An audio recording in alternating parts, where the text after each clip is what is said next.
Alô, alô! Tudo de bom para você.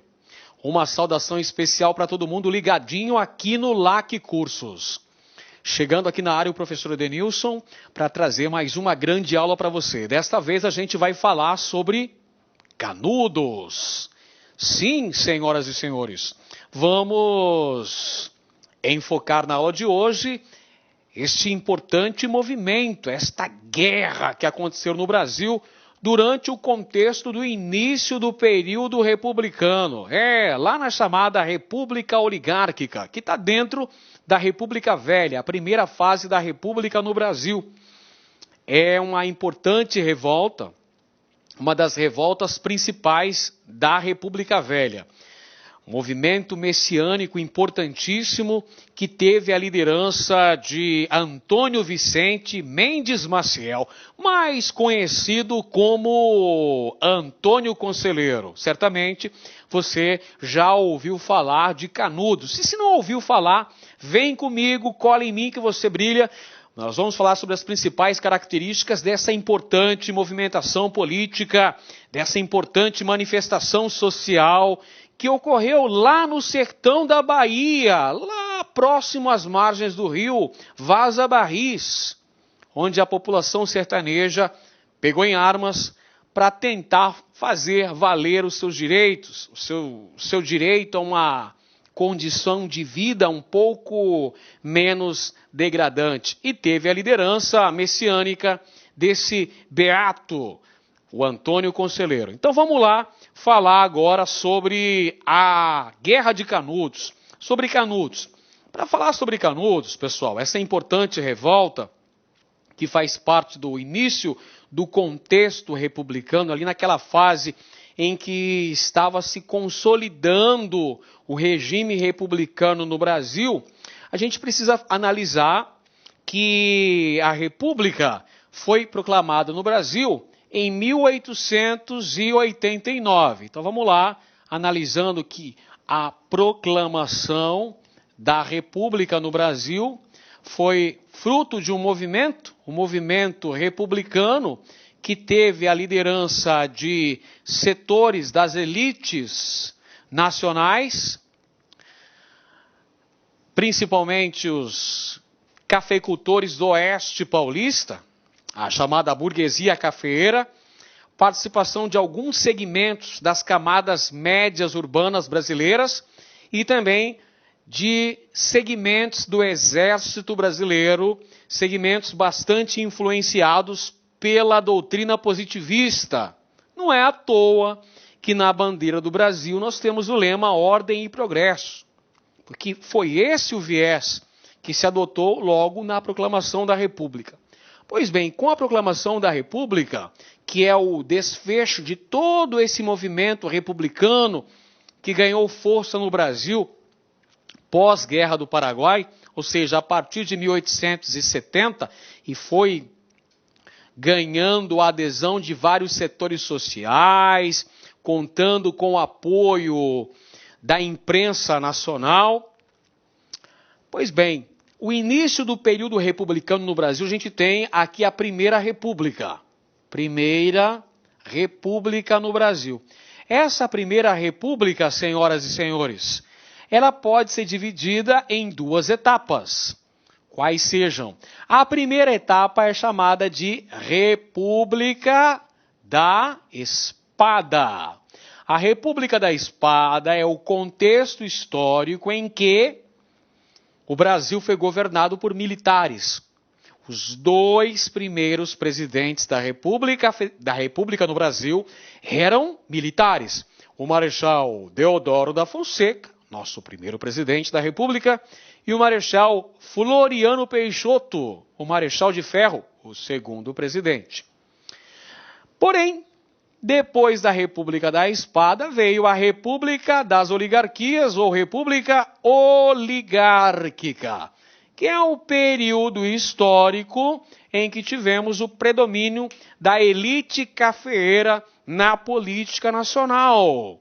Tivemos, então, a República Oligárquica, que vai de 1894 até 1930, quando ocorreu a chamada Revolução de 30. Legal? Esta fase tem o predomínio da elite cafeeira. Começa com Prudente de Moraes. Prudente de Moraes foi o primeiro presidente da República Civil que o nosso país teve. E foi justamente no governo de Prudente de Moraes, primeiro presidente civil da história do Brasil, que ocorreu a Guerra de Canudos, pessoal. Beleza? Então a gente tem que ter isso em mente, que esse importante movimento rebelde que aconteceu lá no sertão da Bahia, essa revolta de cunho popular, que teve a liderança messiânica, a liderança do beato Antônio Conselheiro, está no contexto histórico da República Velha, primeira república no Brasil. Qual fase dela, professor Edenilson? A fase do início da República Oligárquica. Se formos mais específicos ainda, governo de Prudente de Moraes. Então falemos agora, senhoras e senhores, sobre a principal personagem da Guerra de Canudos, que foi Antônio Conselheiro. Quem era ele? Quem era este homem? Tido como um profeta, uma espécie de homem santo, um mensageiro da palavra, da boa palavra, o conselheiro. Quem era ele? O seu nome, aí está ele, Antônio Conselheiro, o peregrino. Aí está Antônio Conselheiro, com suas vestes, semelhante a um profeta, com o cajado na mão, com o terço no pescoço e a cruz na outra mão. Aí está o homem que proferia palavras religiosas, palavras, discursos de um cunho social bastante imponente. Um homem que vai conseguir liderar uma verdadeira legião de sertanejos, que buscando melhores condições de vida, irão segui-lo e irão formar uma comunidade no sertão da Bahia. Bem, Antônio Conselheiro, cujo nome verdadeiro era Antônio Vicente Mendes Maciel, nasceu no interior do Ceará, em Quixeramobim. E ele acabou se tornando um beato, ou uma espécie de conselheiro comunitário. Antônio Conselheiro teve várias ocupações, teve várias profissões. Ele cuidou do pequeno comércio de sua família, comércio esse que foi à falência. Ele foi caixeiro viajante, ele foi rábula. O que é rábula, professor? Rábula é uma espécie de advogado sem formação acadêmica. E Antônio Conselheiro teve uma grande desilusão amorosa em sua vida. A sua esposa acabou fugindo com um elemento da polícia, um sargento da polícia.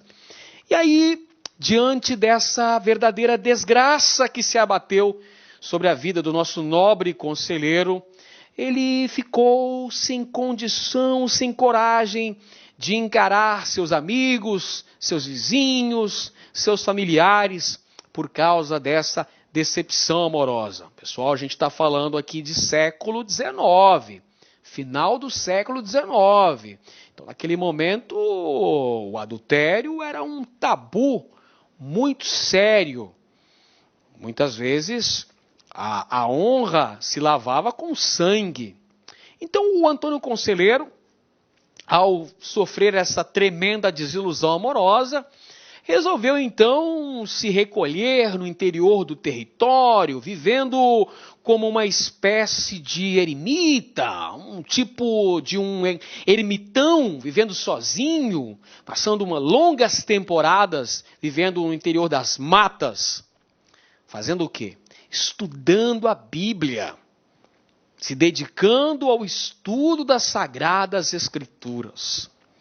E quando retorna ao convívio social, aquele homem de vestes semelhantes à de um profeta, a de um sacerdote, um homem que prega em praças públicas passagens da Bíblia e que procura insuflar a população contra a República, contra os pesados impostos deste novo governo recém-instalado no poder. Aquele homem consegue arregimentar uma verdadeira multidão. Aquele homem começa a rebanhar os fiéis, as pessoas que estavam compadecidas daquele grande sofrimento propiciado pela seca, pela miséria, pela exploração dos coronéis na Bahia, no Ceará, no sertão do Nordeste. E essas pessoas, ouvindo essas pregações do nobre conselheiro, começam a segui-lo, começam a acreditar naquelas boas palavras, aquelas promessas de uma vida boa, aquela característica mística, messiânica, pregada pelo Antônio Conselheiro. Ele tinha enfáticos discursos.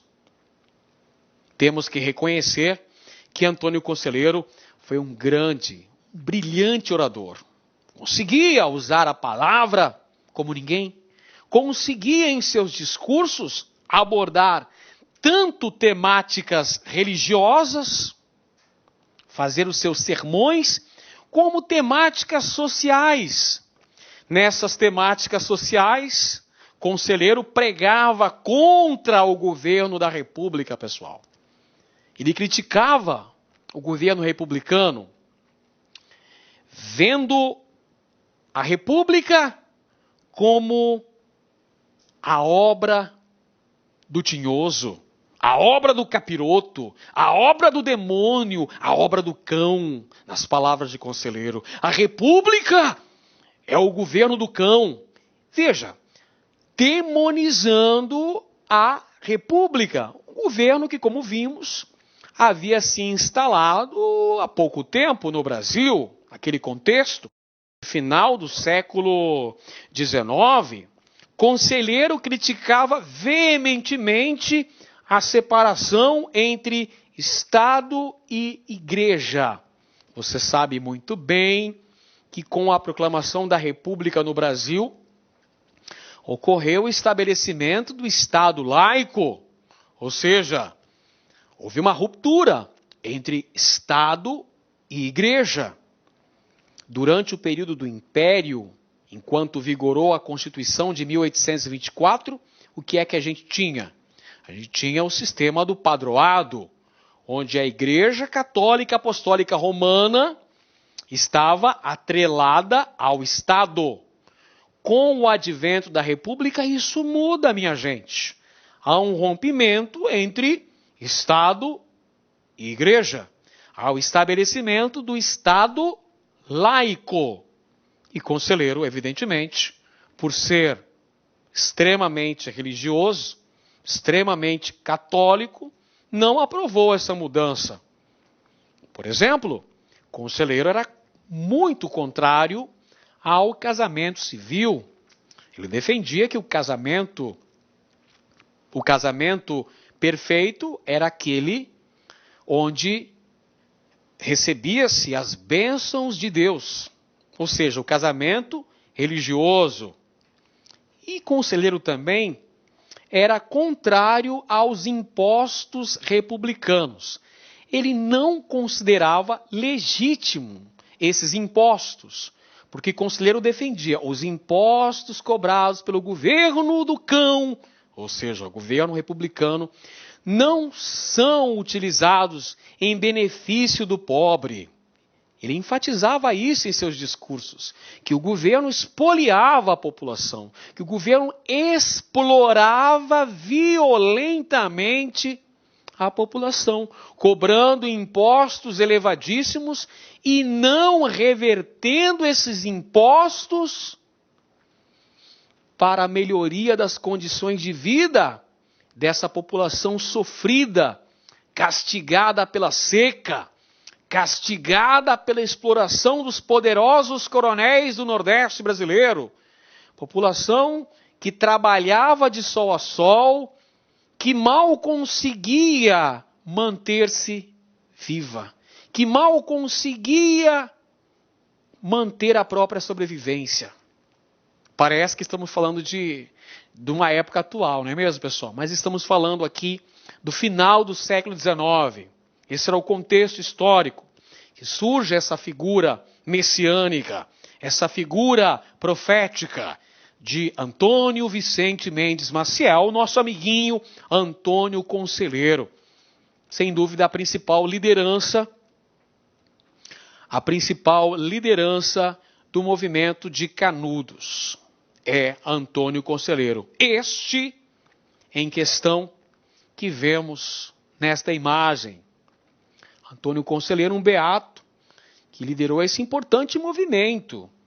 Se analisarmos que ele conseguiu arrebanhar junto a si cerca de 25 mil pessoas que vieram a formar uma comunidade onde os preceitos religiosos eram tão importantes, tão caros, que ameaçou os poderosos da Bahia, os grandes coronéis, o poder da própria Igreja Católica e até mesmo o governo republicano, que via em Conselheiro um fanatismo religioso, um antirrepublicanismo que precisava ser contido, que precisava ser punido de forma exemplar. Bem, vamos entender então como é que se formou o Arraial de Canudos. Está aí na imagem, a gente tem o nosso grande Antônio Conselheiro conduzindo seus fiéis, não é? E com suas profecias importantes.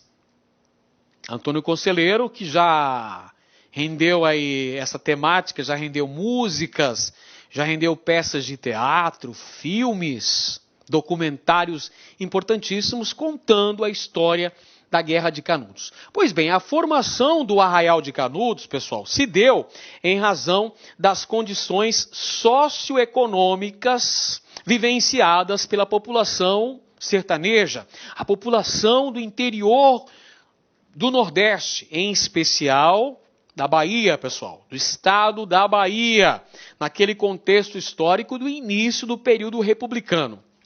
Ora, que condições sociais eram essas, professor Edenilson? Por que o Antônio Conselheiro conseguiu reunir tanta gente em torno de suas pregações? Como é que ele conseguiu lá formar o Arraial do Belo Monte com tanta gente? A gente tem que entender, pessoal, as condições de vida que essa população sertaneja estava submetida. Então você tem aqui o problema da seca. A seca, problema seríssimo, problema gravíssimo que assolou boa parte ali daquela região do polígono das secas. A seca foi extremamente excludente, causou muitos problemas na região. Além da seca, como se já não bastasse a seca, tem o problema da miséria. Aí um dos momentos aqui, pessoal, de contestação do conselheiro. Ele diz que o novo governo, a República, não retira essa população da marginalidade, da miserabilidade. Tem também a questão da exploração econômica, pessoal. Exploração econômica. Quem é que promovia essa exploração econômica? Essa exploração econômica era feita pelos coronéis. Os coronéis eram os grandes latifundiários, os proprietários de terra, que vão explorar de forma aviltante a população sertaneja.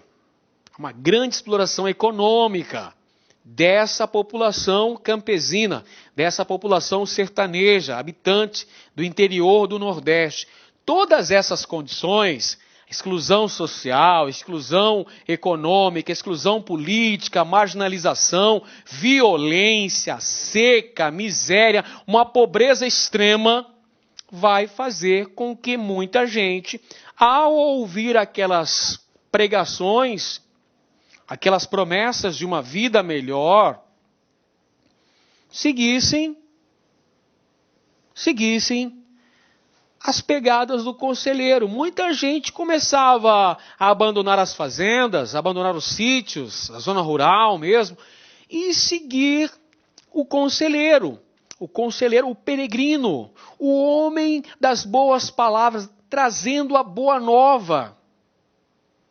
Então, claro que muita gente, fugindo dessas péssimas condições de vida, vai, logicamente, seguir as palavras do conselheiro. Olha aqui uma característica socioeconômica importante para se compreender aí, pessoal. Grande concentração fundiária, concentração da riqueza nas mãos da aristocracia local. São os coronéis, os grandes proprietários de terra que têm em suas mãos o poder econômico, pois são grandes proprietários de terras, e têm o poder político, pois são grandes lideranças políticas, nesse contexto histórico em que vai se destacar o chamado coronelismo, que era o poder exercido por esses grandes proprietários de terra que começam a manipular a população que vivia em suas terras, obrigando esses elementos a votarem nos candidatos que eles indicavam. O chamado voto de cabresto, pessoal. Não se esqueça aqui, ó. Primeira República no Brasil vai predominar o chamado voto de cabresto. O coronel, obriga o indivíduo a votar no candidato que ele determina. Concentração de terra, concentração de riqueza, predomínio político nas mãos do coronel, miséria e marginalização da população camponesa. Perceba como tudo isso aí ajuda a se formar essa grande massa populacional que vai seguir as palavras do Antônio Conselheiro. Essa liderança messiânica pregada nos discursos religiosos e políticos de Conselheiro vai ter uma grande abrangência junto a essa população. População que fugia da miséria, da exploração, do comando dos coronéis, que muitas vezes era um comando violento contra essa população camponesa. Então, buscando melhores condições de vida, logicamente que essas pessoas seguiram as palavras de Antônio Conselheiro. Olha só. Temos que analisar que existiam inúmeros problemas econômicos, sociais no interior da Bahia. Entre esses problemas, olha só, tínhamos uma população basicamente composta por trabalhadores rurais. A maior parte da população concentrava-se na zona rural. E aí nós tivemos o estabelecimento do chamado Arraial do Belo Monte, pessoal. O que é o Arraial do Belo Monte, professor?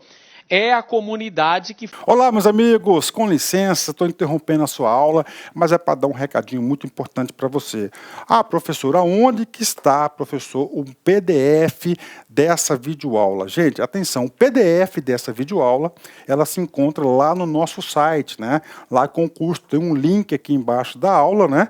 Só que é o seguinte, né? Esse PDF, a gente pede aí uma pequena contribuição por parte aí do nosso seguidor, do nosso aluno, de R$ 29,90. Por quê? Porque a gente tem cursos aqui na sala com curso, né? Então, todos os PDFs, PM Bahia, de todas essas videoaulas que a gente está disponibilizando, mais o Personal Coach, que é a nossa ferramenta pedagógica, meta todo dia, você tem meta, você sabe que você vai estudar, a gente vai ranquear você, a gente vai monitorar o seu desempenho no site por apenas R$ 29,90. Bacana? Então, clica aqui embaixo. E aproveitando, nós temos também o nosso super aulão de véspera aqui da Lá Concurso, que custa apenas R$ 49,90. Bacana? Fui, boa aula, tchau! Foi formada em torno da liderança de Antônio Conselheiro.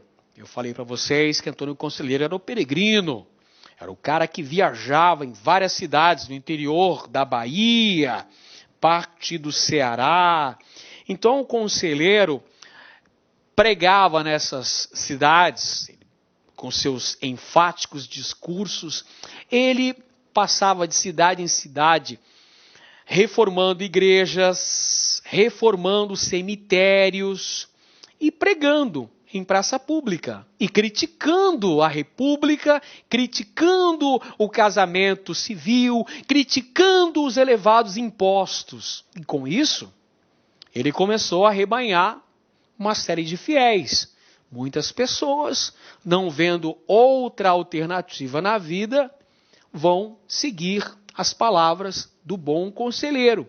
E aí, eles chegam até uma fazenda abandonada, localizada às margens do rio Vaza Barris, no interior da Bahia, e lá eles resolvem edificar uma cidadela.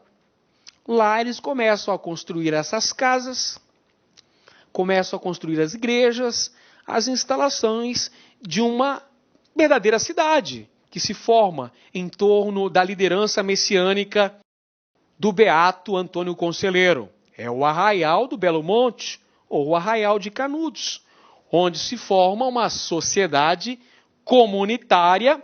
Perceba a importância dessa comunidade que se formou em torno deste carismático líder messiânico. Segundo maior conglomerado populacional da Bahia. Então eu vou enfatizar.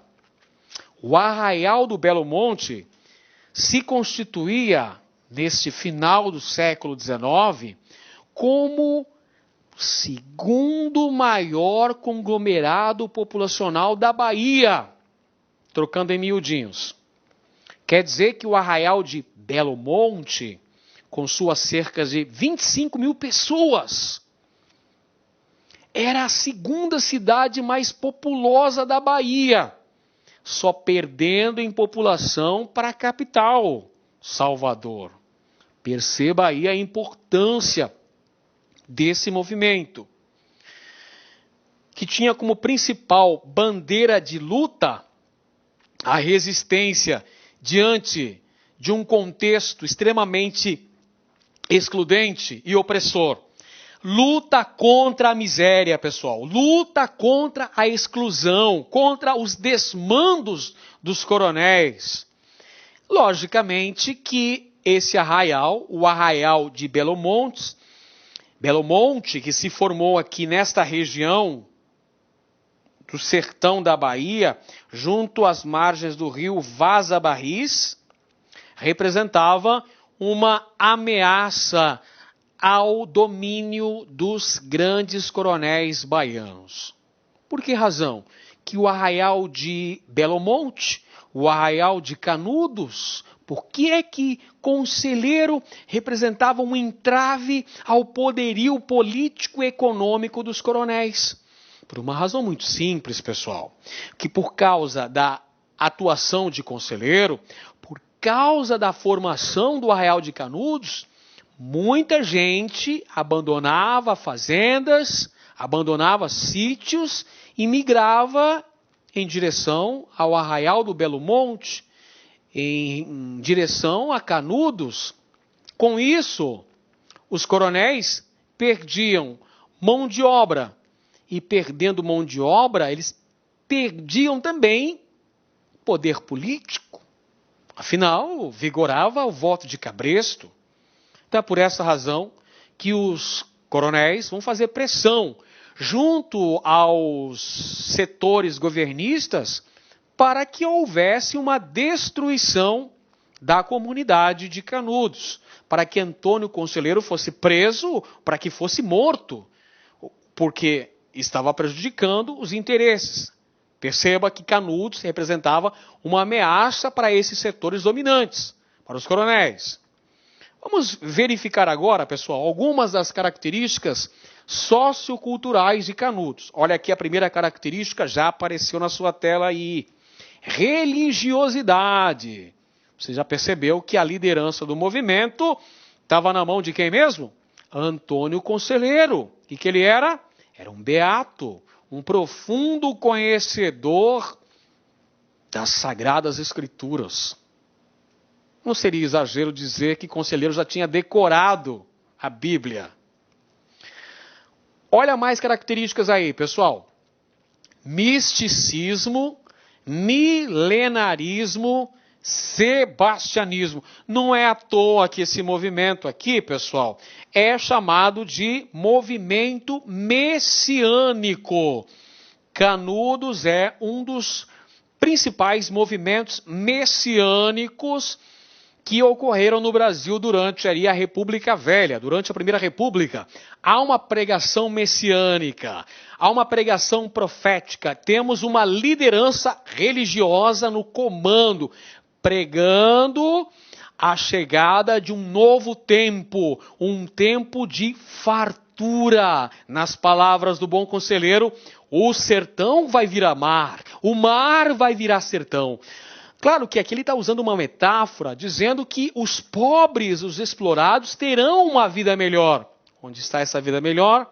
Essa vida melhor está no Arraial do Belo Monte, pessoal. Escapando da exploração, escapando da marginalização, do controle desses coronéis e buscando melhores condições de vida junto às palavras do bom conselheiro. Temos um caráter místico, um caráter milenarista, perfeito? E do próprio sebastianismo. Conselheiro era partidário do sebastianismo, que seria o retorno de Dom Sebastião, o rei de Portugal, falecido na batalha de Alcácer Quibir, lá no longínquo ano de 1578. Essa crença que existiu em muitos locais de Portugal também veio para o Brasil e em pleno século XIX ainda existiam elementos que acreditavam nesta crença, vamos dizer assim, no sebastianismo, o retorno de Dom Sebastião. Movimento messiânico com forte apelo social,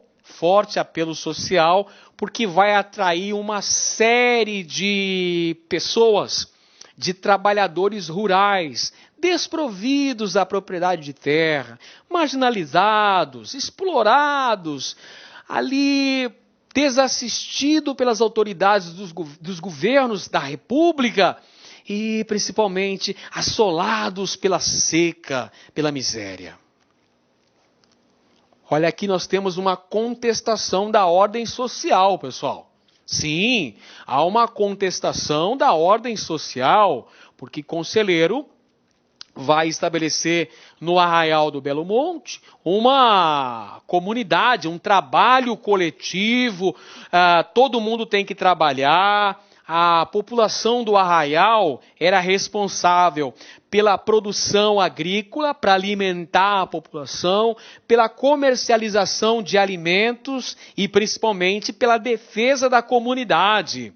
Não é à toa que se formou lá no Arraial do Belo Monte a chamada Guarda Católica, que tinha a tarefa de defender a comunidade contra as ameaças externas. Quem seriam essas ameaças externas? Ora, todos aqueles que quisessem destruir Canudos, os coronéis, autoridades do governo, por exemplo. Então é um movimento com forte apelo social, contestação da ordem vigente e, detalhe, havia propriedade privada, inclusive da terra e de outros bens. Predominava uma produção mais comunitária. Todos tinham que trabalhar para ajudar a sustentar aquela comunidade. Entretanto, pessoal, existem estudos sobre essa temática que comprovam a existência de propriedade privada também no Arraial de Canudos. Inclusive, o Belo Monte chegou algumas vezes a negociar com vilarejos próximos. Por exemplo, compravam madeira para a construção da igreja matriz do Arraial do Belo Monte. A principal igreja de Canudos. Então, para fazer o madeiramento da igreja, eles precisavam comprar de vilas próximas. Inclusive, esse é um dos fatores que vai levar aos atritos com autoridades coronelísticas, com setores do governo. Quem é que era opositor ao Belo Monte? Quem eram os principais inimigos de Antônio Conselheiro? Resposta, pessoal: coronéis. Por que os coronéis da Bahia, eram contrárias à existência deste arraial? Devido ao fato de que muitos trabalhadores deixavam as terras dos coronéis, abandonavam o trabalho nas fazendas destes coronéis e migravam para o arraial do Belo Monte, pessoal. Então, com isso, você tem uma evasão da mão de obra das fazendas desses coronéis em direção ao arraial, onde tinha trabalho comunitário, onde tinha promessa de terra para todos e onde tinha promessa de que teriam uma vida melhor. Quem mais? Então, olha só, os coronéis eram opositores a Canudos, opositores ao Belo Monte, em razão dessa migração da mão de obra para as fazendas e da diminuição da autoridade dos coronéis, na medida em que eles perdiam votos importantes, voto de cabresto. Outra questão, a identificação de Conselheiro como monarquista, que Conselheiro via a República como obra do diabo, não reconhecia a legalidade dos impostos republicanos. Por essa razão, vão se pintar a ideia de que Conselheiro era partidário do retorno da monarquia brasileira. Note que é importante verificar o contexto histórico, pessoal. Qual é o contexto histórico? Primeiros anos da República no Brasil. Os primeiros 10 anos da República Brasileira. Então é uma fase de consolidação republicana. Ainda existia um certo temor por parte das elites republicanas de uma revolta monarquista. Então, nesse contexto da ocorrência de Canudos, alguns setores do governo vão pintar Antônio Conselheiro como um defensor do retorno da monarquia. Então, aqui mais um opositor, mais um setor opositor a Canudos. O governo republicano, as autoridades republicanas do Brasil. E além delas, pessoal, temos também a Igreja Católica. Setores dominantes da Igreja Católica também não vão reconhecer em Conselheiro uma autoridade religiosa legítima, porque Conselheiro era um beato, Conselheiro não tinha formação clerical e celebrava missas, celebrava batizados, casamentos, e isso não era reconhecido pela igreja. A igreja não legitimava as práticas religiosas do Belo Monte, no Arraial de Canudos. Então, esses são os 3 grandes opositores a Antônio Conselheiro, aos habitantes do Arraial do Belo Monte, Canudos. Os coronéis, que temiam perder poder e perder mão de obra, o governo, que vai colocar Conselheiro como uma ameaça à República, como um monarquista, e as lideranças, o comando da Igreja Católica, que não reconhecia em Conselheiro uma autoridade clerical. Legal? Show de bola, pessoal. Aí, gente, serão enviadas algumas expedições militares para destruir o Arraial do Belo Monte, para acabar com Antônio Conselheiro e com Canudos. Ao todo, são 4 expedições militares que foram enviadas até o Belo Monte. 4 expedições. A primeira é uma expedição local, que foi derrotada pelos habitantes do Arraial do Belo Monte. A segunda expedição militar é uma expedição estadual, que também foi derrotada pelos habitantes do Arraial de Canudos. A terceira expedição, pessoal, já é uma expedição nacional. Agora a parada ficou séria. O Exército Brasileiro é mobilizado para destruir definitivamente este reduto de fanáticos religiosos e monarquistas. Viva a República! E quem lidera essa terceira expedição militar contra Canudos foi Moreira César. Quem que era Antônio Moreira César? Era conhecido como o Corta-Cabeças. Ele havia participado da repressão à Revolução Federalista no sul do Brasil, lá em Santa Catarina. E é a liderança militar do Exército Brasileiro que havia ordenado cortar a cabeça de muita gente. Então era temido Moreira César. O que vai acontecer com essa terceira expedição enviada contra Canudos? Também será derrotada. Inclusive o próprio Moreira César, o famoso corta-cabeças, tombou contra os canudos, os canudenses, os habitantes do Arraial de Canudos. Ele morreu no combate ao Belo Monte.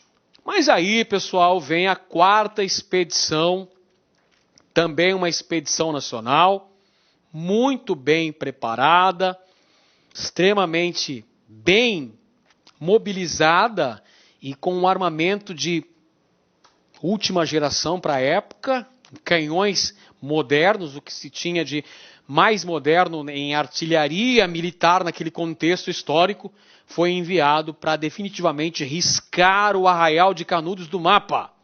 E foi o que aconteceu. A quarta expedição destruiu completamente o Arraial de Canudos. Então nós temos aqui, pessoal, são 4 expedições militares. As 3 primeiras expedições enviadas no contexto que vai de 1896 a 1897. Todas essas 3 expedições foram derrotadas pelos sertanejos. Qual que é a tática utilizada pelos sertanejos para conseguirem derrotar essas expedições que tinham o objetivo de destruir Canudos? Tática de guerrilha, pessoal. As 2 primeiras expedições, primeiro uma municipal e depois uma estadual, desconheciam a topografia de Canudos, o relevo, a vegetação do local e foram facilmente derrotadas pela população do Arraial de Canudos. A terceira expedição, que por sua vez já é uma expedição nacional e tinha um experiente militar no comando, o Moreira César, o corta-cabeças, vai menosprezar a resistência dos habitantes de Canudos. E isso vai ser fatal para as pretensões do exército, porque são derrotados novamente. Aí, pessoal, vem a quarta expedição militar, no ano de 1897. E aí, olha, o bagulho foi louco. Cerca de 15 mil homens enviados para o sertão da Bahia. Com sequência, a gente tem lá no dia 5 de outubro de 1897 a completa destruição do Arraial de Canudos. O próprio Antônio Conselheiro também morreu. Morreu antes do cerco final ao Arraial. Porque o Exército Brasileiro, na quarta expedição, cercou completamente o Arraial de Canudos, que ficou sem ter condições de receber víveres, de receber alimentos, de receber ajuda de fora do arraial. Então, isolados, com poucos alimentos, com pouca munição, pouco a pouco essa resistência de Canudos foi definhando, e sua população também em razão da fome, em razão da própria guerra que destruiu. Antônio Conselheiro morreu, provavelmente vítima de inanição ou de doenças que tenha acometido. Acredita-se que ele teve cólera e acabou morrendo. Mas, quando do cerco final a Canudos, elementos do exército brasileiro acabaram desenterrando o cadáver de Antônio Conselheiro, decepando-lhe a cabeça e levando para a Faculdade de Medicina de Salvador para que o crânio de Antônio Conselheiro pudesse ser estudado. Acreditava-se que ele era um fanático, acreditava-se na demência de Antônio Conselheiro. Inclusive o doutor Nina Rodrigues avaliou, estudou ali o crânio de Antônio Conselheiro. Perfeito? Um outro aspecto interessantíssimo a se relatar é que havia uma certa profecia do Beato que dizia o seguinte: virão 4 fogos. Esses 4 fogos é uma referência às 4 expedições militares que visavam destruir Canudos. O conselheiro dizia assim: os 3 primeiros são meus, o 4º eu deixo nas mãos de nosso Senhor Jesus Cristo. Foi a profecia que se cumpriu. As 3 primeiras expedições enviadas contra Canudos foram malogradas, ou seja, foram derrotadas pelos habitantes do local. A 4ª expedição não teve jeito. A 4ª expedição destruiu completamente o Arraial de Canudos. E é importante destacar essa importante personalidade da literatura brasileira que chegou a estudar Canudos, pessoal. Euclides da Cunha, que esteve no teatro de operação da Guerra de Canudos. Ele foi correspondente de guerra do jornal Estado de São Paulo e teve uma curta permanência no cenário de guerra. Ele teve contato com os soldados feridos do Exército Brasileiro, com jagunços que defendiam o Arraial de Canudos e também com moradores do Arraial do Belo Monte, moradores de Canudos. De posse dessas informações que eram mandadas para São Paulo e que estampavam as páginas do referido jornal, posteriormente, Euclides da Cunha acabou por produzir uma obra que ficou notabilizada como uma das maiores obras da literatura brasileira em todos os tempos.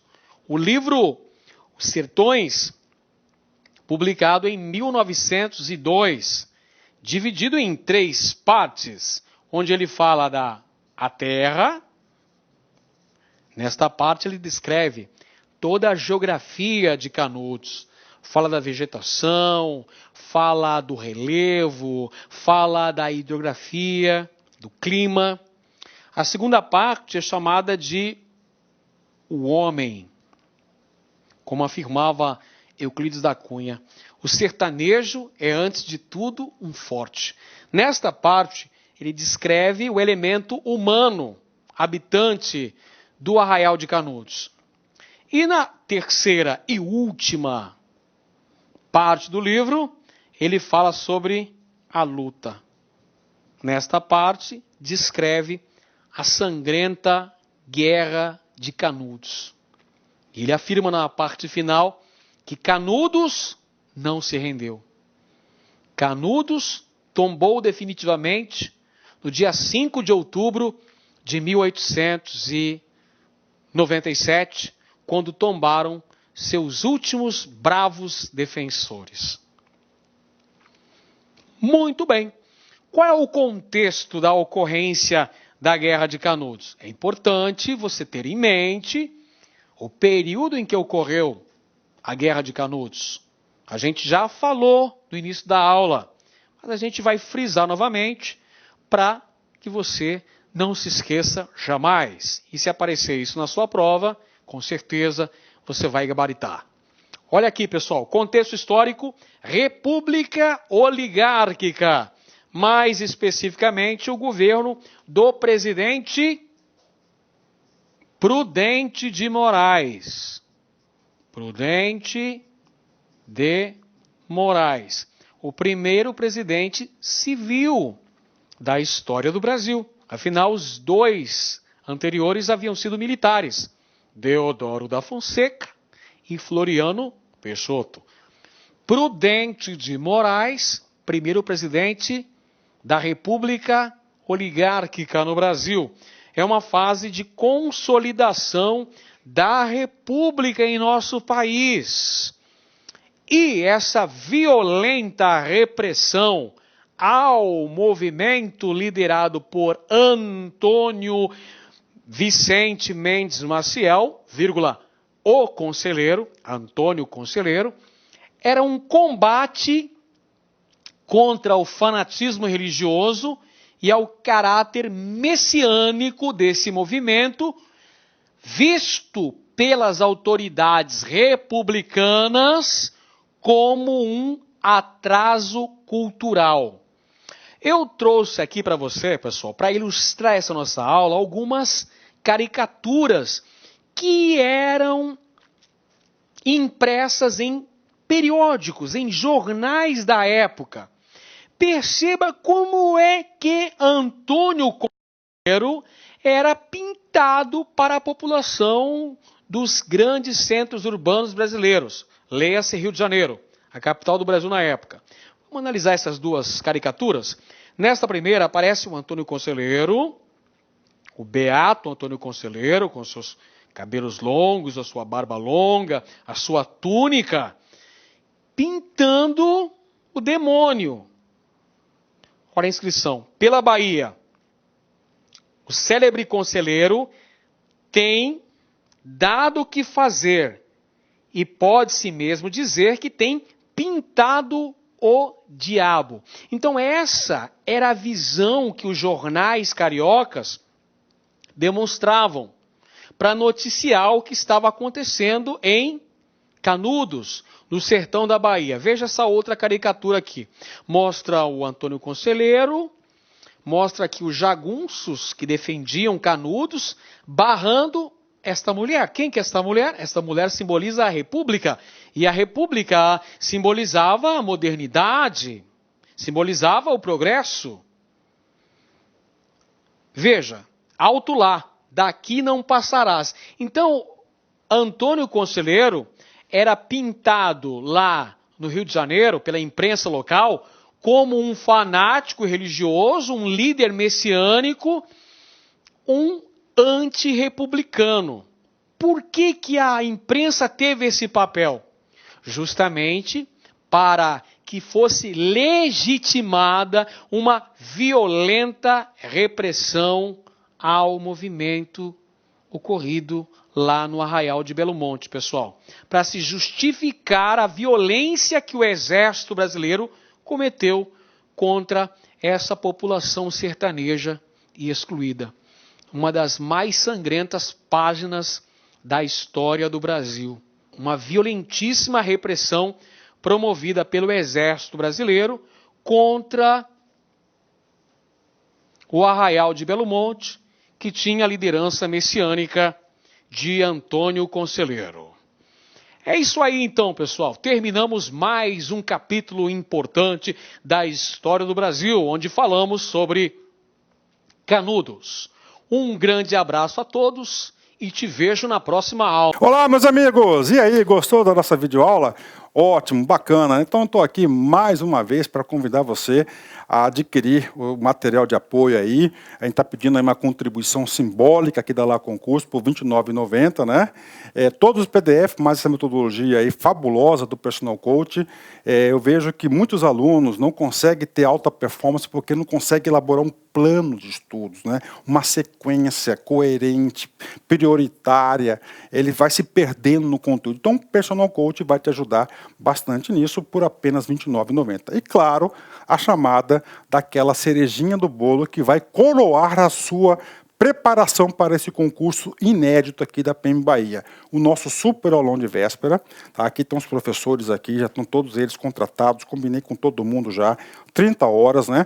Cada professor vai gravar blocos de 30, por exemplo, pegar aqui o professor Edenilson, né? 2 horas, então ele vai ter 4 blocos aí, tá? 4 blocos de 30 minutos, né? Isso aqui não será disponibilizado no YouTube, será lá na nossa plataforma do Lá Concursos, o link está aqui para você fazer a sua inscrição, né? Por apenas R$ 49,90. Tudo bem, gente? Então, um forte abraço, espero vocês. Tchau, fui! Clique lá.